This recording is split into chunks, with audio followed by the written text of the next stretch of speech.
Chijiko ubafu euramba andiri chimechiro asiru pone soro no simbi rakunemi nyeya Calvary dinafum kama basi mudipo neseini Jesu no kuchemera moyo wangu wanipa Jesu ye mataura dinozo kuchenura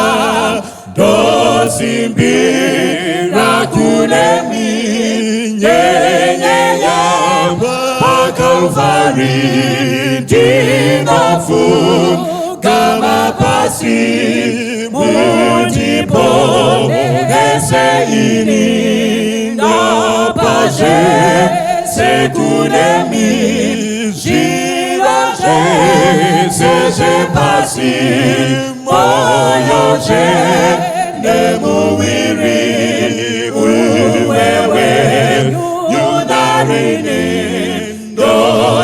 dosimbira kunemi nyeya Calvary dinafu kama basi mudipo neseini dosimbira kunemi yuneji tizonjenyu shinona rapaini neropa Kristu dosimbira kunemi nyeya Calvary dinafu kama pasi mudipo neseini Jesu abrikuya moya wangu iwatara Shinona katenura biriku na Jehovah dosimbim rakunemi nyeya Calvary dinafu kama pasi mudipo neseini Giafuna lo omlilo wabangwele basendulo wabakondi sezulwibi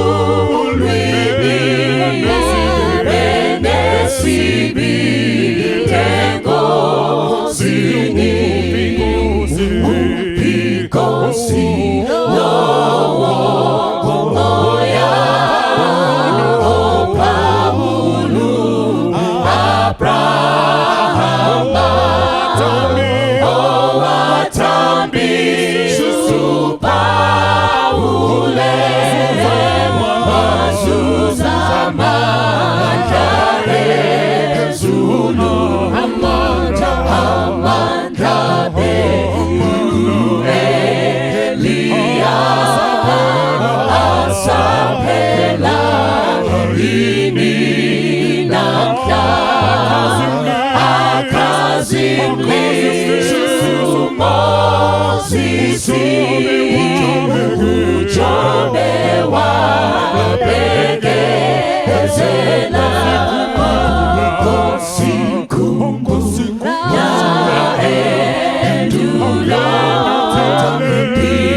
Love.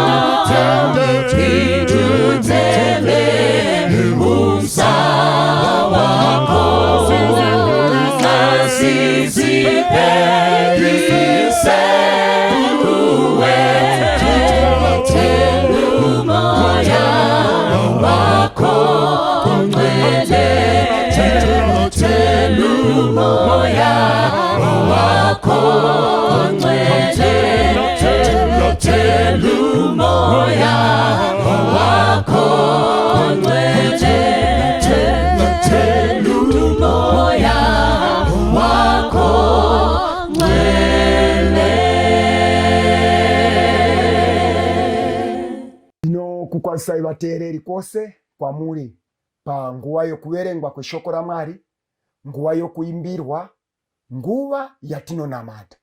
Mwari wokudenga ukomborerei nekuramba takabata papfungwa iyi. Ishe wedu anouya. Takamirira kuuya kwaJesu.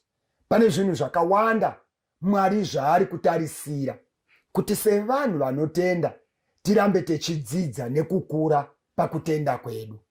Regai tikurumidze tasvika panyaya yedu yatiri kuda kuverenga. Musoro wenyaya watinawo panguva ino muzuva ranhasi unotiwo Usape Dhiabhorosi nzvimbo. Ndo chidzidzo chatiri kuda kuita. Ndo kutenda kwevana vaMwari tine muvengi anova Dhiabhorosi. Mubhuku yaPeter wokutanga chapter 5 verse ndeya 8 inotiyo svinurai murinde, nokuti muvengi wenyu Dhiabhorosi unofamba seshumba inorira ichitsvaka waingaparadza. Saka iyeyu muvengi uyu wevanhu vanotya Mwari, wevanhu vanonamata Mwari, anonzi Dhiabhorosi, Bhaibheri riri kutoti haisi hama yedu, haizi shamwari yedu. Svinurai murinde, so that hatitorwi nesurprise tikamuka tava mukembi yaDhiabhorosi. Saka panguva yekuparidzwa kweshoko, mupostori Pauro ari kutaura rimwe zuva, ndo yatiri kuda kubata kuna vaEfeso chapter 4 verse ya 27. Verse ya 27 ndichaiverenga panapa. Inotiyo Usape Dhiabhorosi nzvimbo, yabva yatopera. Ende ndo verse 27 painotangira nepairi kuperera. Usape Dhiabhorosi nzvimbo. Kana kuine chinhu chakagonwa mukembi yaMwari kuvanhu vese vanoda Mwari nevanonamata Mwari, chinhu chatakagonerwa hama yangu ndechekuti Satani haagoni ungoti surprise atooma ndiri. Izvozvo mukana iwoyo Satani haana kuitenderwa. Kunyange akaita minana yerudzi rwupi, Dhiabhorosi haagoni kungoerekana atopinda mumwanasikana uyu. Haagoni kungoerekana apinda muna baba. Endaimobvunza vanhu vakaita upombwe, muvabvunze kuti zvakafamba sei. Havanongoerekana vatovata. Dhiabhorosi haabati zipa yemunhu. Munhu ndiye ega anodhisaidha kuti ndaakuita izvi. Mwechina kana yapiwa rumu ndo inobva yazobatsiridza, but iwewe uriwo wavhura madhoo. Handimotondera kuti vadzidzi vaiva 12 paya, ende vari 12 kudaro muchiutondera here kuti vese havana upindo. Dhiabhorosi aitoedza pana John, achitoedza pana James, achitoedza pana Matthew, achitoedza pana Peter. Vaidonha vaitodonha vone zvimwe, but Dhiabhorosi apa akashayiwa mukana. Ndobva aona dhoo rakazaruka pana Judhasi. Ndobva apinda muna Judhasi. Ende Judhasi haapindwa. Mukaverenga chapter 22 yaLuke verse ya 3 inotiyo zvino Judas Iscariot, mumwe wavane 12 akati apindwa akasimuka. Apindwa nemweya yekaipa haagari, anosimuka.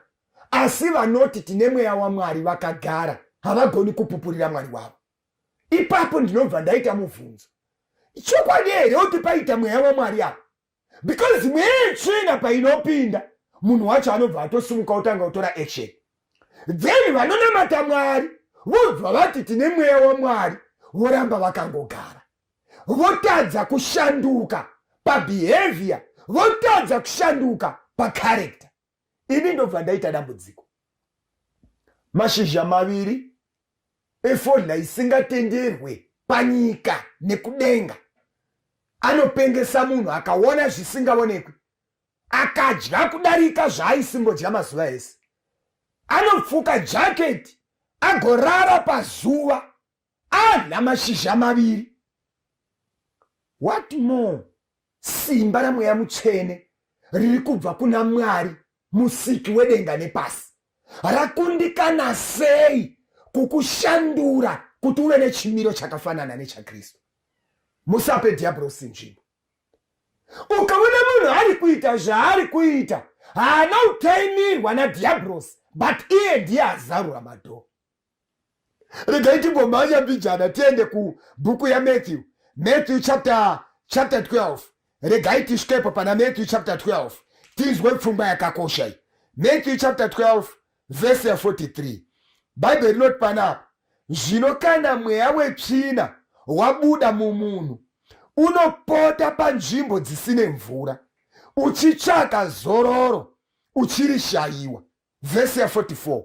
Zvino unoti, ndichadzokera kumba kwangu kwandakabuda, asi uchisvika unoiwana isine chiro, yakanatswa, yakatsvairwa. Ndekubira kuti basade kunzwa vateereri. Bhaibheri rinotaura kuti kana mweya wetsvina ukanga wawanirwa nzvimbo ukapinda mumunhu unogara, but zvoita kuti munhu azoita sarudzo yokuda kunamata Mwari, mweya wetsvina unotama.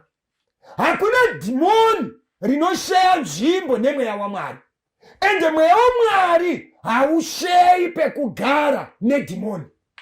Zviviri izvi hazvigarisani ende hazviiti. Is either mweya waMwari urimo kana kuti mweya wetsvina urimo. Hakuna munhu anorarama ari paneutral, pekuti anogona kutopa testimony muchechi achiti wana waMwari ini ndinoda kutenda Mwari, faneka mazuva ano aya ndoda kutenda Mwari because kutaura kwandiri kuita kunoku, of course mweya waMwari hawo wakabuda mandiri, but kunyangwe mweya wetsvina chaiwo mandiri hamuna futi. Nongotenda kuti ndiri munhu ari kungozviraramira ndinamata hangu, but kunyangwe mweya waMwari musina, but ndiri munhu ari kungozviraramira. Hakuna munhu anogona kupa testimony yerudzi urwu kana akawanikwa munhu uyu muremi wenhema. Baba wake ndiDhiabhorosi akarova nhema kubva pekutanga. Is either mauri mune mweya mutsvene kana kuti mune mweya wetsvina, ende mweya mutsvene haurwisi zvaMwari. Hakuna mweya mutsvene usingazivi zvinhu zvaMwari. Hakuna mweya mutsvene unorwa naMwari.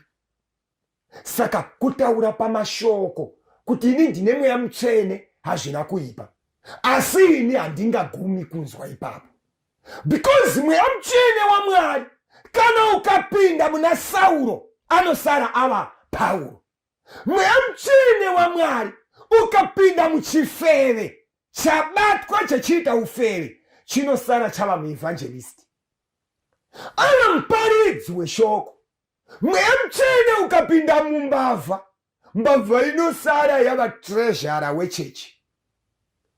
Saka mweya mutsvene hauzi wekutaura, mweya mutsvene unoonekwa, because kana wapinda unokonzeresa zvaunokonzeresa zvisingagonekani nehuman effort.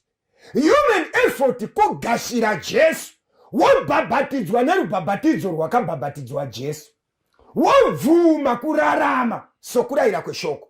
Mweya mutsvene ouya sokuonekwa kwaakaitwa musi wabhabhatidzwa Jesu. Mweya mutsvene anouya otanga kubika karekta inokonzera kuponeseka kwako. Saka hanzi mweya mutsvina inototi kana ndabuda mumunhu inoita dambudziko rokushaya pekugara. Inzwai, hanzi unoti kana watendera mweya mutsvene wobva wazoti ndafunga kumba kwangu. Kutaura mumunhu akasikwa naMwari kuti mumba mangu. No wonder why uchiona vanhu dzimwe nguva vachibehave zvekuti kana mombe chaidzo mhuka hadzidaro, inyaya yekuti akaitwa imba nemweya yetsvina. Mweya wetsvina unoti ndine kumba, kutaura mumunhu akasikwa naMwari. Ndaikumbira kuti mubate vara rekuti kumba kwangu. Mumba ka ndo mune mubhedha wenyu, ndo mune mapoto, ndo mune maplates, zvese zvamunoshandisa ndo mune wardrobe mumba.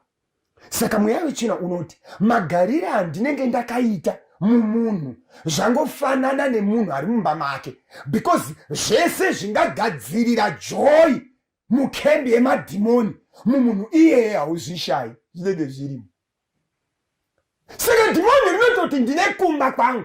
Imagine paina baba vakagarwa nemweya mutsvene, mai vacho vagarwa nedhimoni, mweya mutsvene wechiti pana baba pamba pedu, baba ava imba yedu. Musakanganweka vatesari no vakorinde vekutanga chapter 3 verse 16-17 ichibudisa nyaya. Paul achitaura anoti hamuzivi here kuti miviri yenyu itemberi yomweya mutsvene uye anogara mukati menyu. Mweya mutsvene iri kutotiwo but mweya mutsvene kugarawo ikokoko but pana mai panapa ndakabata. Mwari atibatsire vana vaMwari. Ndikumbira kuti tiende pamberi mbijana tizwe pfungwa yakakosha. Usape Dhiabhorosi nzvimbo. Maitire ako kubasa Dhiabhorosi unogona kumupa nzvimbo nelanguage yamunoswerera. Unoshaya chinhu wani chakachena pakutaura kwako kwese. Kushaya wani chakachena. Zvinotaurwa zvese zvinongokoka mweya yetsvina. Ende zviri kutaurwa under motivation yemweya yetsvina. Kushayawo zvaunongoswerera. Zvekungofunga kana kuronga kana kutaura zvakanaka. Zvingaita kuti mweya mutsvene waMwari ati paita nzvimbo. Ngatimanye tizwe pfungwa inotevera. Saka taona kuti mweya wetsvina uri kutotsvaga nzvimbo. Uri kutsvaga pekugara. Ndo iri kuziva kuti pekugara pakakosha. Regai timanye tiende pamberi panapa. Tizwe imwe pfungwa. Deuteronomy chapter 34 verse ndeya 4. Ngatikurumidzei kusvikapo. Deuteronomy chapter 34 verse ndeya 4. Ndichaverenga panapa. Zvino Jehovha akati kwaari, ndiyo nyika yandakapikira Abrahamu naIsaka naJakobho, ndichiti ndichaipa vana vako. Ndikakuonesa iyo nameso ako, asi haungapindimo. Verse 5. Ipapo Mozisi muranda waMwari akafirapo panyika yaMoabhu sezvakataurwa naJehovha. Verse 6. Akamuviga pamupata panyika yaMoabhu pakatarisana neBheti Peori, asi hapana munhu unoziva rinda rake kusvikira nhasi. Mwari akomborere kurengwa kweshoko rake. Teerera mwana waMwari. Maonero oti panapa Mwari ari kuita nyaya dzake naMozisi vari pagomo. Mwari akati uKenani hauchapindi Mozisi, but ndaida kuti ndikuratidze nyika yandanga ndakavimbisa kubva kare. Ndoda kuti uione, usarudze kupinda muKenani yepanyika kana Kenani yekudenga. Asi yepanyika unogona kungoipinda sezvauri, but yekudenga uchaipinda paresurrection. Mozisi aratidzwa Kenani yepanyika, apedza zvese aona, ende Mozisi anoita decision yakasimba yokuzvimisira kuti zviri nane ndiluze Kenani yepanyika ndivate, kana hwamanda yarira ndomukira mupenyu usingaperi ndechipinda Kenani yekudenga. Mozisi anovata. Bhaibheri rinoti hapana munhu anoziva pane rinda raMozisi kusvikana nhasi. Ndikubira kuti tibatsirane kubata pfungwa iyi vana vaMwari. Hanzi hapana munhu anoziva pakavigwa Mozisi, because akaviga Mozisi ndiMwari. Saka hapana munhu anoziva pane rinda raMozisi kusvikira nanhasi. Jude verse 9. Ndikumbira kuti timanye ipapo. Musakangana musoro wenyaya, musape Dhiabhorosi nzvimbo. Jude verse 9 ndegai timanye tisvikepo. Tizwe pfungwa yakanaka iyi. Jude verse 9. Regai tiverenge panapa. Jude verse ndeya 9. Iri kuti asi Mikaeri mutumwa mukuru nguva yaakarwa naDhiabhorosi akaita nharo naye pamusoro pomuviri waMozisi, wakatya kumupa mhosva namashoko okutuka, asi wakati Ishe ngaakurayire. Maona here oti Mozisi paafa avigwa, Bhaibheri rati hapana munhu anoziva rinda rake kusvika nanhasi. But Mikaeri Jesu paakaburuka achiuya pavigwa Mozisi, pasina munhu aipaziva. Jesu ndiMwari aiziva pane guva raMozisi. Ndokuburuka kwakusvikapo paari kusvika paguva raMozisi, pasina munhu aipaziva. Mikaeri akasvika, Satani akagara ipapo. Ndikumbira kuti tibatsirane kunzwa vana vaMwari. Jesu ndokusvika pavigwa Mozisi naMwari, panzwi neshoko hapana munhu anoziva rinda rake. Mikaeri akasvika, Satani akagara paguva racho. Tabatana here vana vaMwari? Saka patiri kuti Usape Dhiabhorosi nzvimbo, teerera hama yangu. Hapana secret youpenyu huno yakaitwa namadzisekuru edu, ikaitwa namadzibaba edu, yakapera. Dhiabhorosi ane record yakakwana yezvinoitwa paupenyu hwavanhu day and night. Pasina munhu anoziva, Satani aipaziva. Ndekubira kuti tibasare kuzwa. Muzwiri kuti makore mashoma aperayo. Makore ekuma 2014, 2015 kuuya pa 2017 apa. Pane zvikuru zvakaitika tichidzoka kumashure. Vanhu vakawanda vakambovhiringika pfungwa. Vanhu vari kurarama kutoenda kuchechi kunamata kuti ndakaonerwa pamba. Akaziva pamba pedu, akapaziva. Akabva ataura kuti pahouse number. Munhu kutoita serious nechinamato because aenda kuchechi. Mukuru wechechi akataura house number. Iwe unoshamisa nekuzikanwa house number nefirst name yako. Chakashamisa ipapo chii hama yangu? Iye zvino kutaura kwandiri kuita, vana vaMwari vaparara vachimanya mumakomo, pa riverside, pa road side, pamutamba, pamutondo, pazuva, pabani, mugomo. Vana vaMwari vakazara vachitevera munhu akavaonera zvekumba kwavo. Vakaonerwa zvekumba, vakavhiringika. Regai ndikuudzei, kuonerwa zvekumba hazvisizvo zvinobatisa kuti munhu ane mweya waMwari. Because kunyangwe Satani aitoziva paviga Mwari, pasina munhu ari kupaziva, Satani aipaziva. Saka madhimoni anoziva. Inini munoshamiswa nokuonerwa house number nekuzikanwa first name. Akambokududza zita racho ndiani? Anditi munhu. House number iri kuzikanwa vezesa vanounza matsamba emvura every day to confirm kuti vanopaziva vezesa. House number haisiri chinhu chinoshamisa. Hama yenyu ikarima kotoni gokwe, musuwo vanouya kutengesa kotoni yavo, vakasvibirwa vanotouya pamba penyu vasina kumbofona kana kubvunza kuti ndofamba sei, vanopaziva. Iwe kwazoshamisika neumwe munhu anoti ndagarwa nemweya waMwari, iko kuine vamwe vanhu vanotopaziva. Iye Satani aitoziva pasina munhu anopaziva, kwazotadza kuziva panotozikanwa nevanhu. Musashamiswa hama dzangu, Usape Dhiabhorosi nzvimbo. Kutaura kwandiri kuita kunoku vana vaMwari, kana vanhu vaMwari vakasachenjerera papfungwa iyi, kembi yaDhiabhorosi ichazara nevanhu vechechi.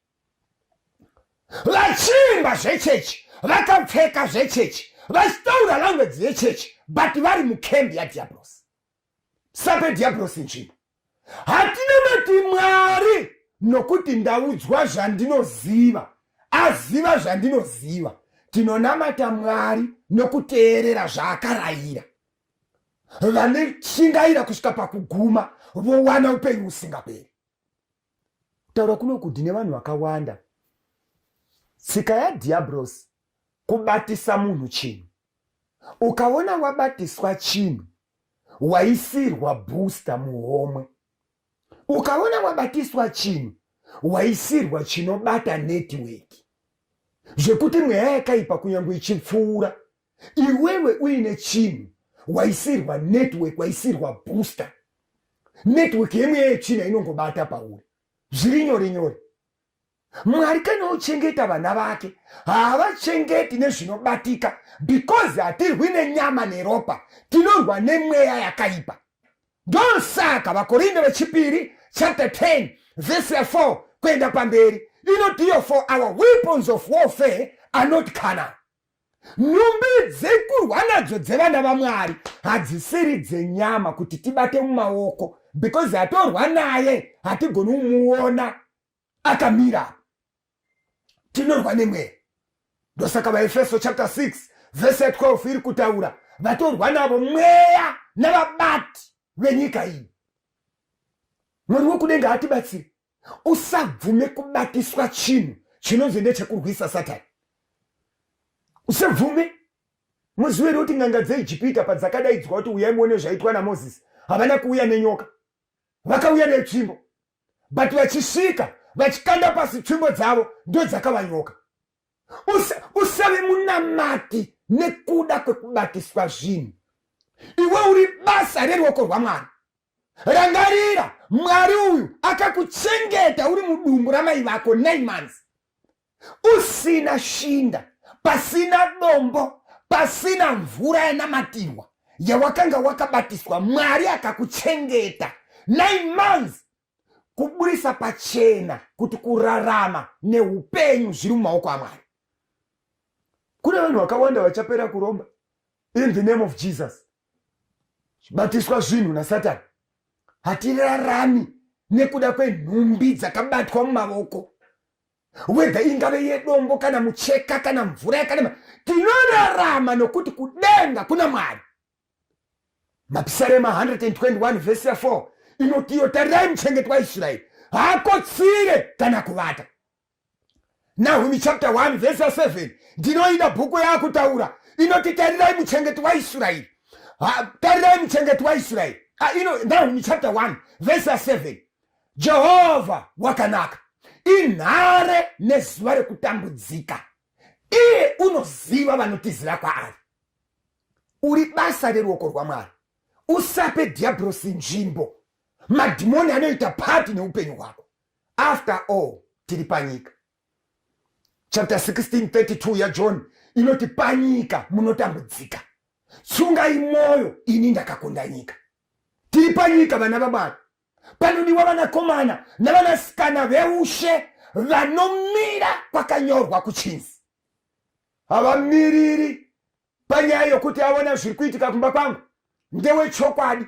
Imi anonzi muprofita wenhema haazi wenhema because anyepa. Anonzi muprofita wenhema anototaura exactly nemuriwo watabva kudya nawo, nezvatasiya taita kumba, navaenzi vatasiya kumba namazita avo achivataura, but haazi wechokwadi because mweya uyu hauziri waMwari. Mweya waMwari unogadzirira vana vaMwari zvekuponeswa kwavo, kwete zvekuporeswa. Zvekuporeswa ndo zvinotouya Mwari aona mindset yemunhu ane vavariro yokuenda kumusha. Tiri vana vaMwari. Mweya waMwari ngaugare matiri. Mweya wetsvina nemweya mutsvene, yese mweya chasiyana, umwe mutsvina umwe mutsvene. Ita nyaya naJesu, mweya mutsvene wane nzvimbo mauri. Kana mweya mutsvene wana nzvimbo mauri, anogadzirira mwana waMwari kuti aponeswe. Mweya wetsvina ukawana nzvimbo mauri, unogadzirira kuti munhu agarwa nemweya wetsvina uyu asvike pakuparara, ashaye denga. Tiri vana vaMwari. Satani aitoziva pakavigwa naMwari, iwe kozovhundutsirwa naaziva zvatabva kudya nazvo. Isu titori vanhu tichitozviziva kuti ndabva kudya nei. Mwari wokudenga atibatsire. Tina Mwari kurutivi rwedu. Tina Mwari. Tiri vana vaMwari. Pedzesera Mapsalema chapter 34 verse 7 mutumwa waJehovha unokomberedza vanotya Mwari nekuvarwira. Hatichengetwi nezvinobatika, hatidzivirirwi nezvekubatiswa navaprofita, tinodzivirirwa nengirosi yaMwari. Mwari wokudenga atiitire nyasha. Taura kwandiri kuita vanhu vatambura zvakabatwa, umwe ari kunetseka ndoita sei? Sanetseka hama yangu, zvakabatwa zvinorwa naMwari ngazvirashwe nezita raJesu. Kana iwe ukaona zvichikunetsa, tsvaga kubata vane simba kwete ravo, but vanotenda kuna Mwari. Mwari wokudenga anotibatsira, zvinoparara ngazviparare, zita raJesu rikudzwe. Sape Dhiabhorosi nzvimbo. Ngatinamate kuna baba vedu vari kudenga namuponesi Jesu. Kudzidza kwataita uku, tataura nemuteereri zvakabatwa nezvakaitwa pamuviri yavana venyu. Handizvizivi Mwari, asi kutaura kuno kune mumwe ane zvinhu zvaakabatiswa nemweya yetsvina. Tibatsirei kuti kuburikidza nemharidzo iyi zvinofanirwa kurashwa zvidzorerwe kuna Dhiabhorosi. Vana vaMwari vasunungurwe kubva muhuranda hwechivi, kubva muhuranda hwekuvaimba yamadhimoni. Tinonamatira avo Mwari kuti miviri yedu ive temberi munogara mweya mutsvene. Tibatsirei, simbisai kutenda kwedu muzita raJesu, amen. Uya mweya wakachena mundikomborerenyi, kuti moyo wangu ucha kukudzangu wadzese, ndidzidzisenyi kukuda kuziva zvakanaka, zvechikariro chembiri chinondipa kufara. Ndauya kune mwitenzi munozondibatsira, ndinosimbira kunemwi mundisvitse kumusha. Jesu wakanditsvakisa, ndanga ndiri mufambi, mudambudzo wandibvisa, ngeropa rake iri.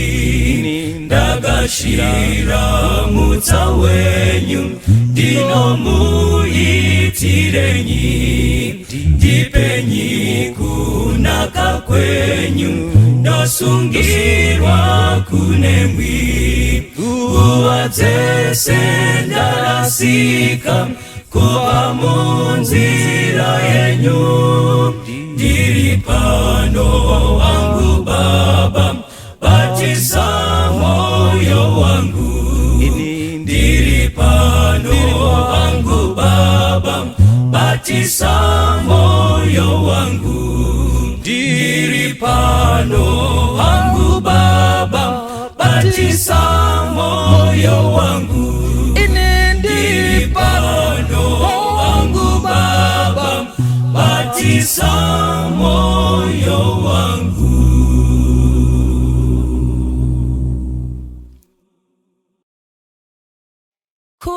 Kunona kakuda Jesu, kumuda wira kwazo, kuzorora pachidzidzo, nekuti wakadaro. Jesu, Jesu ndasimbira, ndakabatsirwa naye. Jesu anondipa moyo kusimbirazve, okunaka kuda Jesu, ndachena neroparo, ndapona nekudawira kuna muponesiwo. Jesu, Jesu ndasimbira, ndakabatsirwa naye. Jesu, Jesu anondipa moyo kusimbirazve, une zvakanaka kwazvo kusimbira kwa Jesu, kukashira kuna iye rufaro neupenyu. Jesu, Jesu ndasimbira, ndakabatsirwa naye. Jesu, Jesu anondipa moyo kusimbirazve, ndinofara ndakadzidza kusimbira kunemwi, ndinoziva ndichagara pamwe nemwi narini. Jesu, Jesu ndasimbira, ndakabatsirwa